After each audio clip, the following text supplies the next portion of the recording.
I need you to do something for me before I say another word. Blink slowly. Not your normal blink. A real, deliberate, slow blink. Hold your eyes shut for just a second. Now open them. In that exact moment when your eyes opened, was your vision sharp and immediate? Or was there the tiniest fraction of a second where things looked slightly soft, slightly hazy, before your brain corrected it? Most people never pay attention to that moment. It happens so fast, the brain fills it in and moves on. But that tiny delay, that brief softness, is something eye specialists pay very close attention to. Because for many people, that subtle haziness is one of the earliest signs that the proteins inside the eye lens are quietly beginning to change. And here is what makes this so important.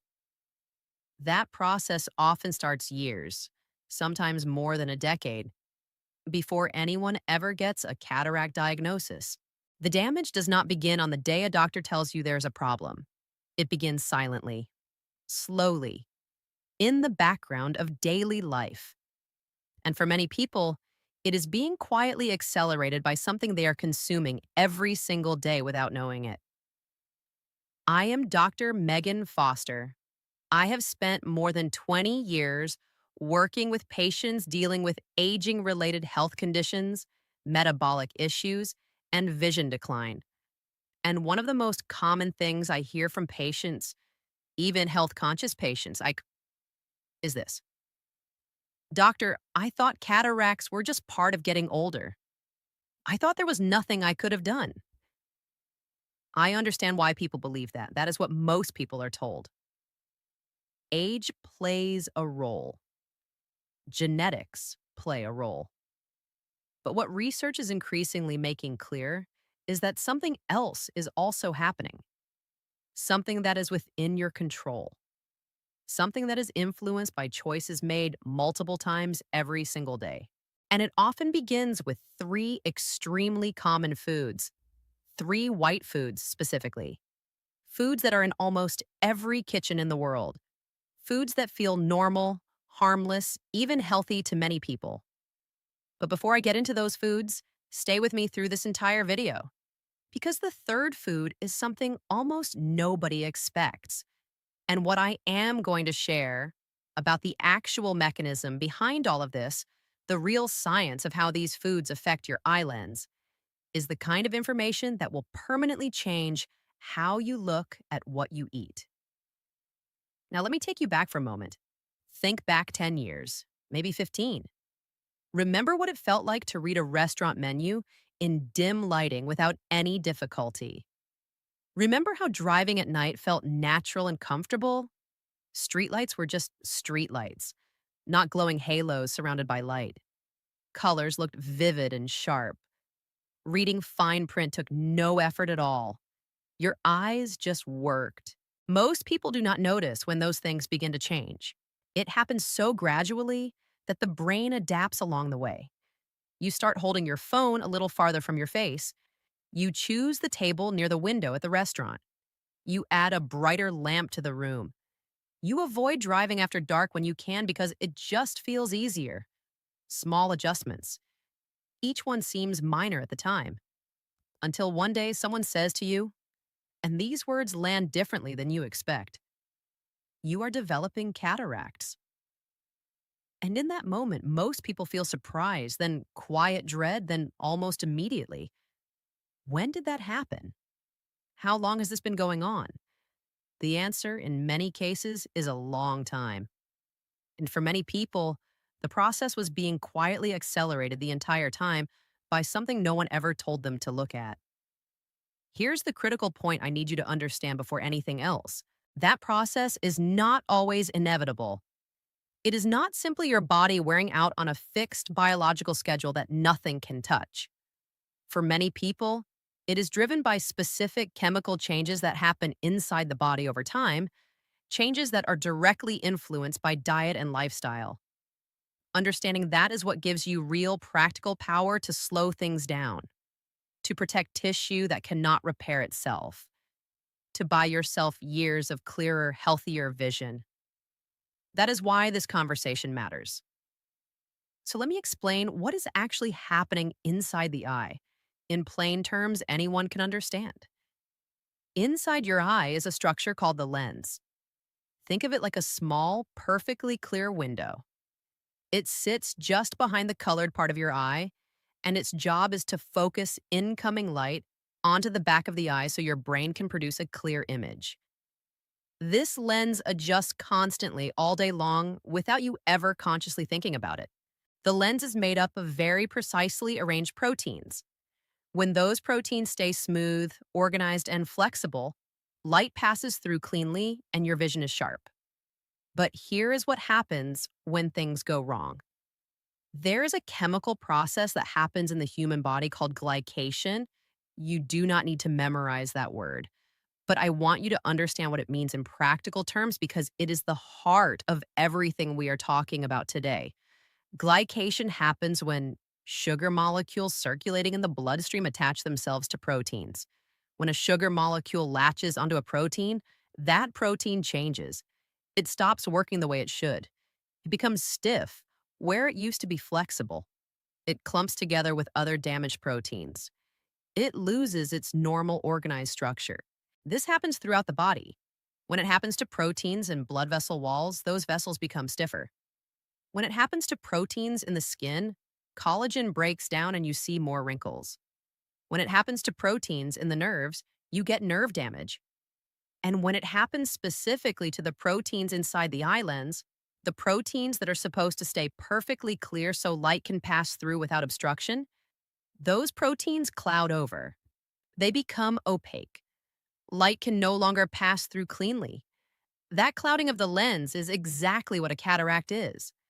The byproducts of this glycation process are called advanced glycation end products. Researchers sometimes call them ages, which is fitting, because they are one of the primary drivers of how tissues in the body age at an accelerated rate. Now, here is something most people are never told, and it genuinely surprised me when I first came across the research. The eye lens actually has some of the highest concentrations of a protective compound called glutathione of any tissue in the entire human body. Glutathione is one of the body's most powerful natural antioxidants. It is the lens's primary defense system against oxidative damage and against some of the effects of glycation. A healthy young lens is swimming in it. But here's the problem. As we age, and particularly as blood sugar rises and oxidative stress increases, glutathione levels in the lens decline. And as glutathione depletes, the lens becomes dramatically more vulnerable to the exact kind of damage we have been talking about. The protective shield weakens precisely at the time when the chemical attacks are intensifying. This is one reason why the dietary factors we are going to discuss matter so much. They directly influence how fast that protective shield depletes. Now, what does the research actually show about diet and cataracts? Large population studies that followed thousands of people over many years, have consistently found that people with chronically elevated blood sugar develop cataracts significantly earlier than people with stable blood sugar. People with type 2 diabetes are well established as having substantially higher rates of early onset cataracts. But here is what is critically important for everyone watching. You do not need a diabetes diagnosis for this process to be relevant to your eyes. Even in people with no metabolic diagnosis at all, higher average blood sugar patterns over time are still associated with faster changes in the lens. The mechanism does not care whether you have a label. It operates based on the chemistry, and the chemistry is driven by what you eat. Which brings us to the three foods. Before we get into them, if while watching this you have already started noticing changes in your vision, like more glare when you drive at night, or small print getting harder to read, please leave a comment below. You would be surprised how many people watching this are experiencing the exact same things. That kind of conversation helps people realize they are not alone and that they found this information at the right time. Now, the three foods. I'm going to count down from 3 to 1 because the number one food is the most directly connected to this process. And I want to give you the full context before we get there. Number three on this list is something that surprises most people when they hear it in this context. It is not obviously sweet. Most people never think of it as connected to eye health at all. It does not feel harmful because it is everywhere in almost every processed food, in most restaurant kitchens, and in millions of home kitchens worldwide. And I want to take a moment here before I name it to acknowledge something real. Most of us were never taught to think about food in relation to our eyes. We were told to eat our vegetables. Maybe we heard that carrots are good for your eyes. But the deeper connection between daily blood sugar patterns, cellular damage, and what is happening inside the lens specifically, that is not something most people are ever told.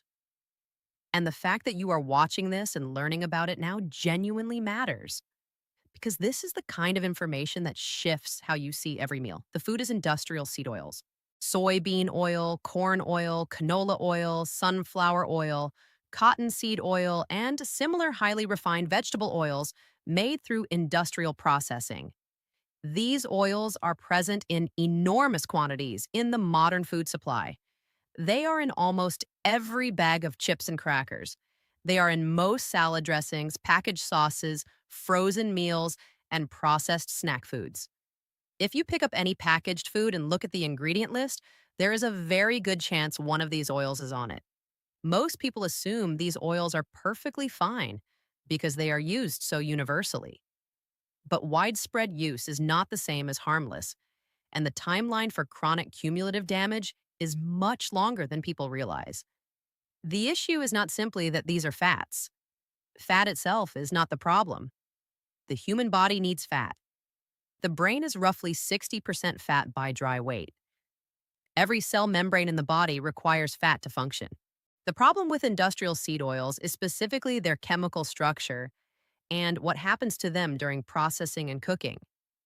These oils are naturally high in polyunsaturated fatty acids, which are structurally unstable when exposed to heat, light, and air. They oxidize readily. Oxidation means the fat molecules break down and produce compounds, aldehydes, and other reactive molecules that are damaging to tissue. During the industrial extraction process, these oils are already exposed to high heat and often chemical solvents. Then they get packaged and sit on shelves. Then they are heated again during cooking. If the oil is reused multiple times in commercial frying, the level of oxidative byproducts accumulates significantly. When you consume these compounds, they contribute to oxidative stress in the body. Oxidative stress is cellular damage caused by unstable molecules attacking healthy tissue. The tissues of the eye are particularly vulnerable to this kind of damage. The lens is exposed to light constantly, which itself generates oxidative stress. The body has mechanisms to manage this under normal conditions. But when the overall oxidative burden in the body is chronically elevated from dietary sources like degraded seed oils, those protective systems become overwhelmed. Here is something specific that connects directly to what we discussed about glutathione. Oxidative compounds from degraded cooking oils have been shown in laboratory research to accelerate the depletion of glutathione in lens tissue. In other words, they are directly attacking the very defense system the eye depends on to stay clear. The lens is essentially being hit from the outside by light, mahai, and from the inside by the byproducts of what you are eating. When the internal defense system is weakened by what you consume, the eye has far less ability to protect itself from both sources of damage. Traditional cooking fats, butter, extra virgin olive oil, ghee, coconut oil, have very different chemical structures. They are much more stable at cooking temperatures and do not produce the same oxidative byproducts. The practical takeaway here is simply to be aware of what oils dominate your daily cooking and your packaged food consumption, and to make shifts where it is easy to do so. But let us move to number two, because this one connects even more directly to the glycation process. Number two is something most people genuinely believe is a perfectly reasonable part of a healthy diet. It does not taste sweet. It is served at almost every meal in most households. And yet, metabolically, it is one of the most significant daily drivers of the chemical process that damages the islands. The food is refined white flour, white bread, standard pasta, white rice, crackers, flour tortillas, most commercially made cereals, muffins, bagels, pastries, flatbreads, most baked goods. These are primarily refined starch, stripped of the fiber and nutrients that were originally present in the whole grain. Here's what most people fundamentally misunderstand about these foods. Because they are not sweet, because white bread does not taste anything like a candy bar, people assume they do not behave like sugar in the body. They assume there is a meaningful metabolic difference. But that difference is much smaller than most people think. When you eat refined white flour, the outer layers of the grain that contained fiber have been removed. Fiber is what slows digestion. Without it, what remains is essentially pure starch, long chains of glucose molecules. During digestion, those chains break apart almost immediately and glucose enters the bloodstream very rapidly. The blood sugar spike from white bread is, in fact, comparable in scale to the spike from eating plain table sugar. This surprises people every time. Many individuals who are careful about not drinking sodas or adding sugar to coffee, those same people are having white toast for breakfast, a white flour sandwich for lunch, crackers for a snack, and pasta for dinner. Each of those is triggering a significant blood sugar spike that drives glycation. The body responds to each spike by releasing insulin to clear the glucose out of the bloodstream. Blood sugar comes back down. But during the time it was elevated, glycation was actively happening throughout the body, including in the lens. When this happens once at a special meal, the body handles it. When it happens repeatedly throughout every single day, year after year, the cumulative impact on proteins throughout the body, including those in the eye, is substantial. There's also a very specific detail about refined flour that does not get discussed enough in the context of eye health. Research has looked at what is called the glycemic index, which is simply a measure of how fast a food raises blood sugar, alongside long-term health outcomes. Studies have found that people who eat diets with a consistently high glycemic index, meaning their blood sugar is regularly spiking high and fast, show measurably higher rates of lens clouding over time compared to people eating lower glycemic index diets, even when the total calories consumed are similar. It is not just about how much you eat, it is about how fast the glucose enters your blood. And refined white flour is one of the fastest acting foods in that category. Now, here is where everything comes together.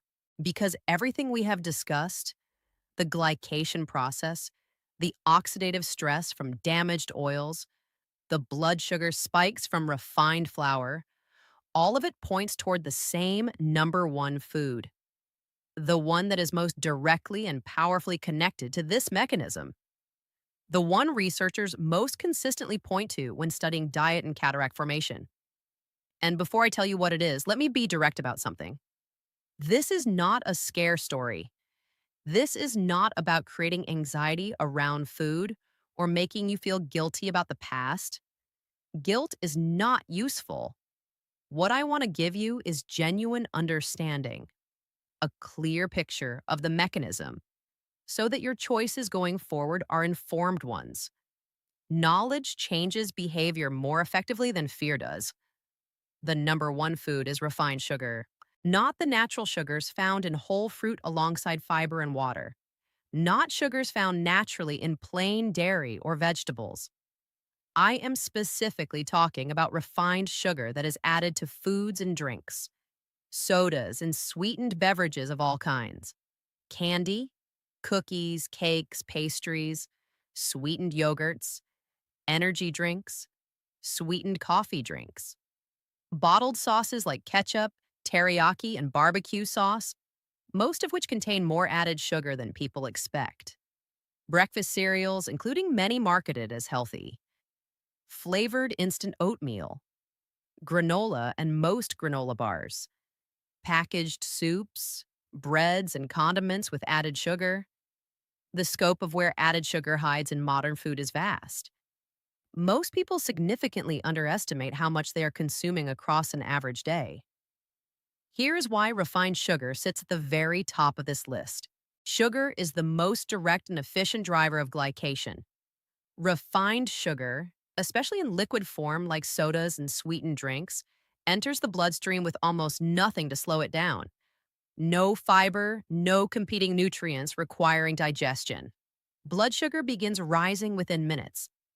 And during that window, sugar molecules are actively latching onto proteins throughout the body and initiating the glycation process. Now, here's the detail about the islands that makes this especially significant. You what? And I want you to really absorb this part. The proteins inside the islands are not like most proteins in the body. Most proteins throughout the body are constantly being broken down and rebuilt as part of the normal cellular maintenance. The lens is different. The proteins in the lens, particularly in the inner core, are largely the same proteins you have had since early in life. The body does not have a system for replacing them the way it does for most other tissues. Think about what that actually means. Every other major tissue in your body gets a chance to recover. Your liver cells regenerate. Your skin cells are replaced constantly. Even your bones are in a continuous cycle of breakdown and rebuilding. The lens of your eye does not get that luxury. What is in there now is, for the most part, what will be in there for the rest of your life. This means that damage to lens proteins is essentially cumulative and permanent. Every glycation event in the lens adds to what was already there. The damage from this week's blood sugar spikes sits on top of damage from last month, which sits on top of damage from years ago.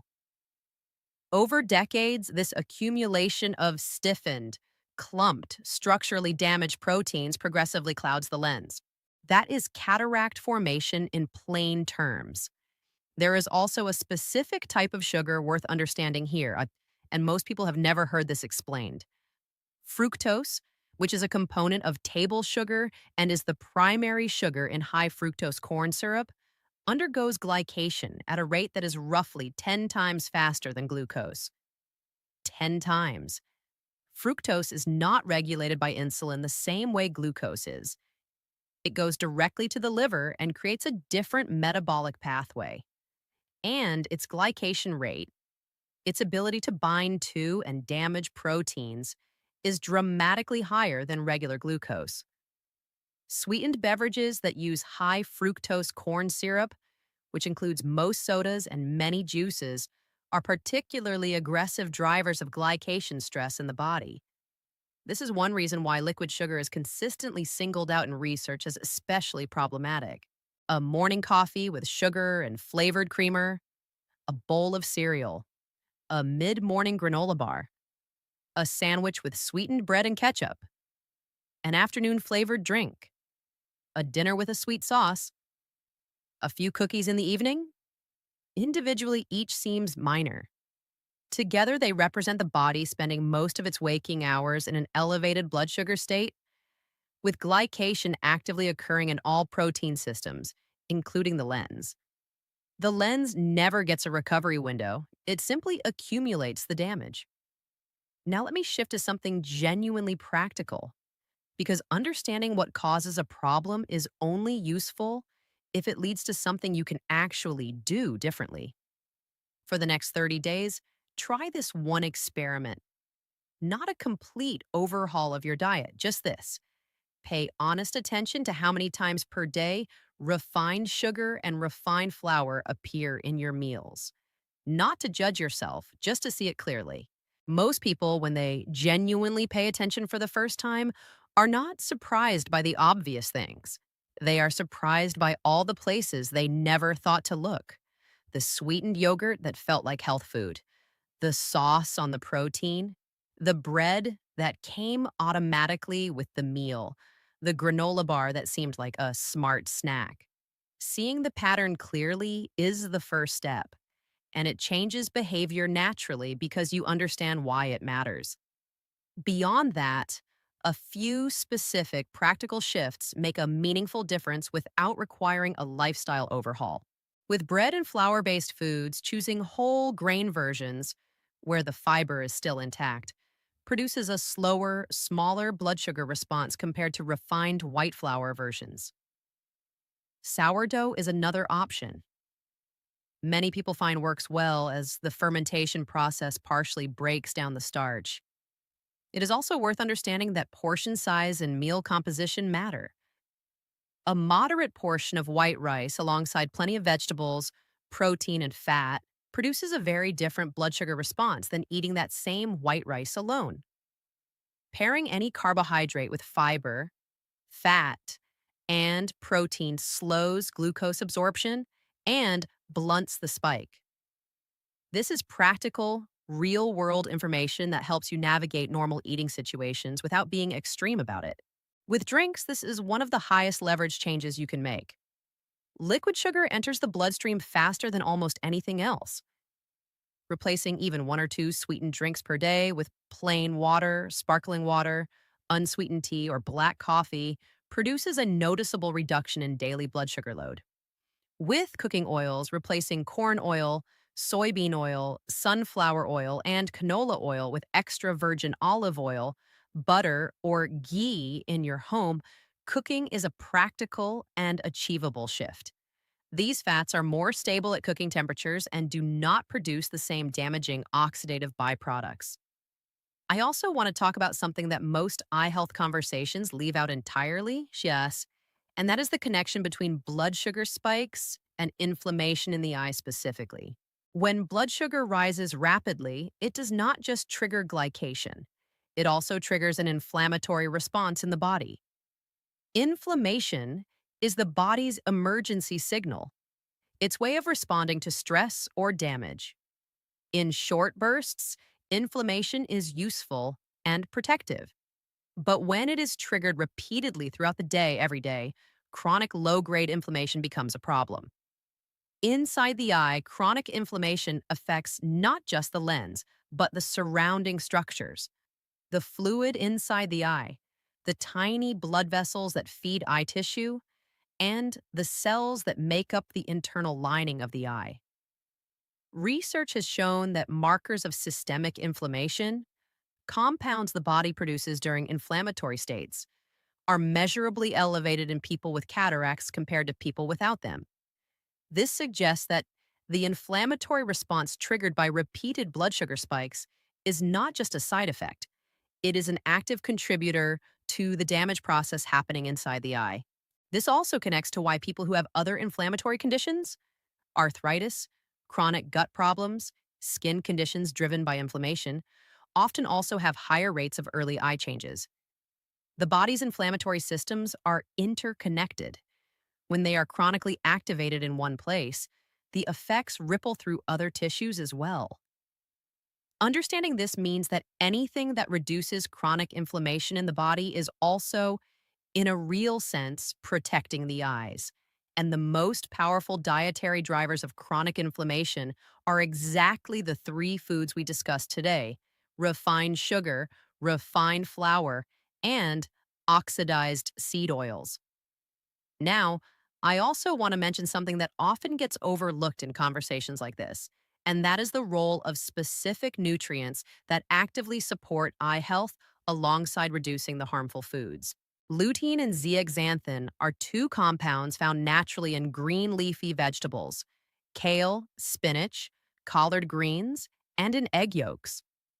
These compounds concentrate specifically in the eye, including in the lens, and act as a kind of internal filter against light-related oxidative damage.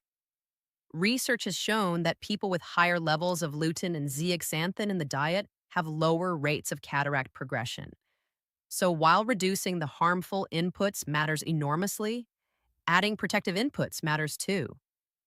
Green leafy vegetables with most meals is one of the most practical and evidence-supported habits for long-term eye health. Vitamin C is another one worth mentioning. The lens of the eye actually concentrates vitamin C at levels much higher than what is in the blood, specifically because vitamin C helps regenerate glutathione, the protective antioxidant we discussed earlier. Studies have found that people with higher dietary vitamin C intake show slower rates of lens clouding over time. Fresh fruits and vegetables are the best sources. The key word there is fresh. Vitamin C degrades with heat and with time, so highly processed or cooked down vegetables are not the same as fresh ones. There's also a factor that almost never comes up in conversations about cataracts, and that is hydration. The lens of the eye is highly dependent on a good supply of the fluid that circulates within the eye, called aqueous humor, to deliver nutrients and carry away waste products. When the body is chronically mildly dehydrated, the quality and circulation of this fluid can be affected. This matters because the lens relies on this fluid for its nutrition since it has very limited direct blood supply. People who are consistently well hydrated, meaning they are drinking mostly water throughout the day rather than sugary or caffeinated beverages as their primary fluid, tend to have better circulation of nutrients to the lens. It is a small but real part of the picture. And it is one more reason why replacing sweetened drinks with water is one of the most practical daily changes a person can make for their overall eye health. Now, I want to address one more topic that is closely related to everything we have discussed and that almost nobody connects to the foods on this list. There is a relationship between diet and how the eye handles ultraviolet light, sunlight. That is worth understanding. The lens of the eye absorbs UV light to protect the sensitive retina behind it. This is actually one of the lens's jobs. But absorbing UV light generates oxidative stress inside the lens. And here is where diet connects directly.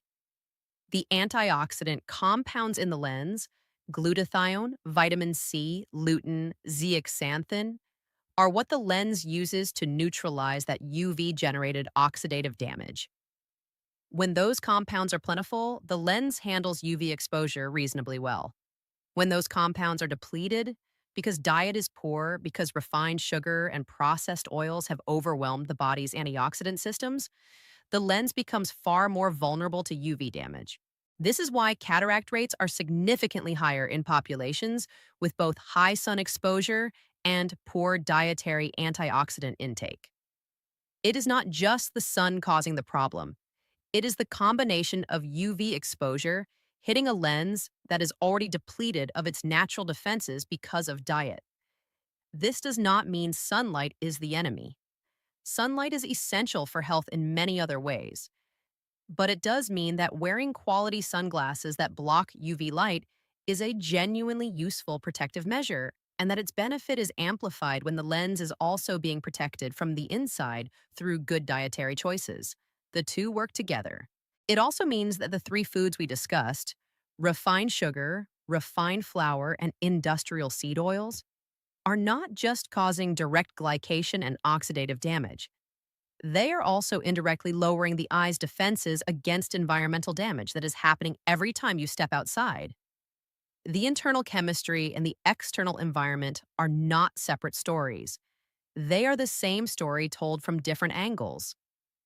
Understanding that full picture, the interplay between what you eat, how your body handles oxidative stress, and how your lens handles the demands placed on it every day, is what gives you a genuinely comprehensive view of how to protect your vision over time. None of this requires perfection. None of it requires you to live in fear of food or sunlight or anything else. It requires awareness. It requires a working understanding of the mechanism.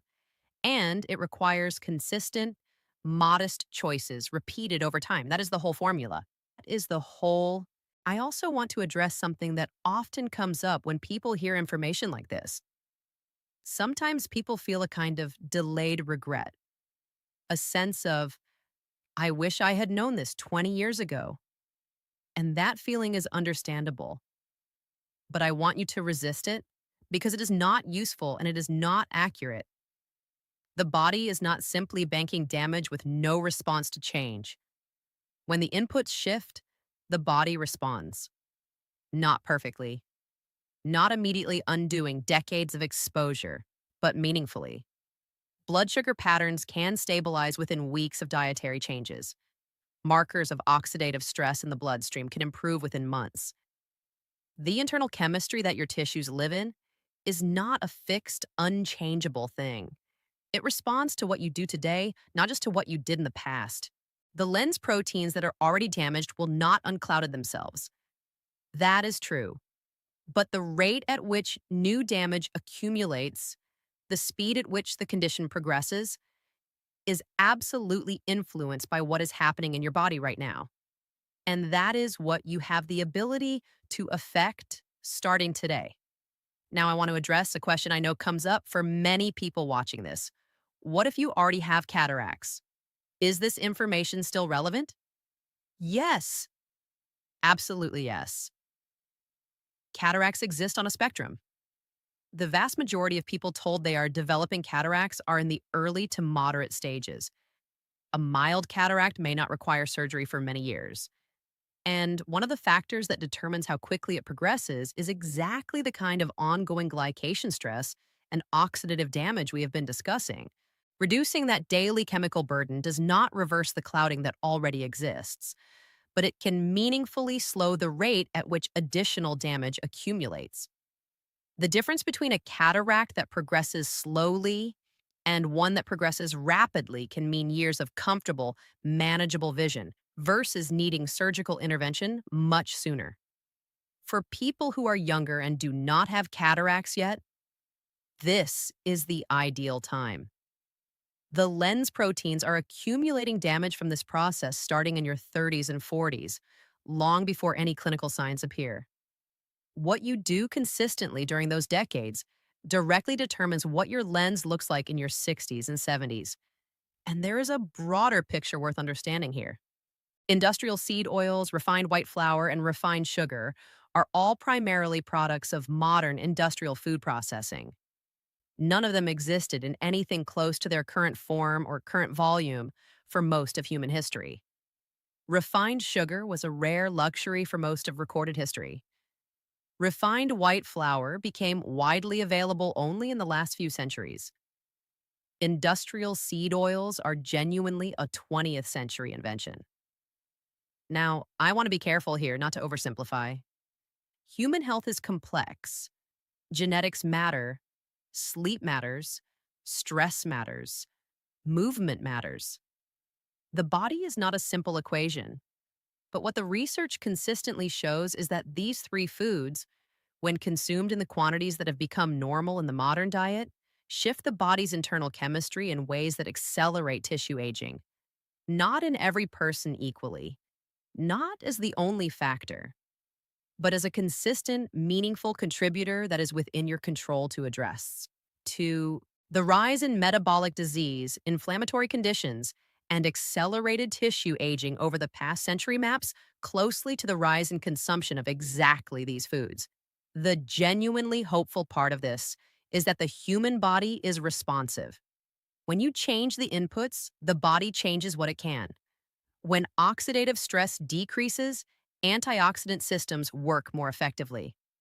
When blood sugar patterns become more stable, glycation stress decreases. When inflammatory signals from processed oils decrease, tissue aging slows. Your eyes are not a passive bystander in your overall health. They are directly connected to everything happening in your body metabolically. What is damaging your blood vessels and your other organs is also affecting the proteins in your eye lens, which means the opposite is also true. A way of eating that supports stable blood sugar, reduces oxidative stress, and keeps inflammation lower is also a way of eating that protects the clarity of your eye lens over time. Before I close, one final thing. If you have noticed changes in your vision, more glare at night, difficulty with small text, colors that seem slightly less vivid, please mention it to your eye doctor if you have not already. Do not wait until it becomes significantly bothersome. Getting a baseline measurement and having changes monitored over time gives both you and your doctor important information. If you have a family history of cataracts, mention it explicitly at your appointments. Ask your doctor to document your current lens status so you have a baseline to compare against in the future. Many people skip this because they think their vision seems fine. But early documentation is exactly how you catch and track changes before they become significant. If your blood sugar has been elevated or you have been told you are pre-diabetic, take that seriously in relation to your eye health specifically, not just your heart or kidney health. The eye is one of the organs most sensitive to the effects of chronically elevated blood sugar, yet it is often not the organ people think of first when blood sugar comes up in a medical conversation. And if you are someone who has been told they are developing cataracts and it felt like it came out of nowhere, I want you to know it built up slowly over time, influenced by many factors, some outside your control, some not. What matters now is not the past. It is what you do going forward. And going forward, you have more information than you had before. That is always worth something. Your body is not simply wearing out, it is responding constantly into the environment you create for it through the choices you make every day. Small, consistent choices repeated daily are what determine the outcome over years and decades. Not dramatic gestures, not short term cleanses, not perfection, just awareness and slightly better choices made regularly, guided by a genuine understanding of what is happening inside your body. And I want to leave you with one thought before the links and the next video. The reason most people never make these changes is not because they lack discipline. It is because they lack the right framework. They have been told that cataracts are just aging.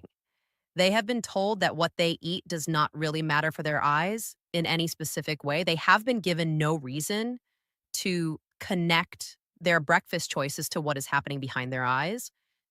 And without that reason, without that clear picture of the mechanism, there is no real motivation to change anything. You now have that framework. The mechanism is clear. The connection between daily food choices and the health of the lens over time is real. It is well supported, and it is something you can work with. That is a genuinely different place to be than where most people are. That is what actually changes things. If you found this helpful and want to go deeper on protecting your health as you age, I have put together a longevity guide covering the daily habits most strongly connected to healthier aging, including metabolic health, inflammation control, and specific strategies for protecting organs like the eyes. You can find that guide linked in the description below. Please subscribe and hit the notification bell if you found this valuable. Because in the next video, I am going to share something that genuinely surprises most people who hear it. There is one specific nighttime habit that researchers now believe may be accelerating eye aging even faster than diet in some people. Not something most people would ever connect to their vision. Something the vast majority of people do every single night without any awareness that it could be affecting the health of their eyes. Once you understand the science behind it, once you see why this particular habit matters specifically for the lens, you will not look at that habit the same way again. I will see you there.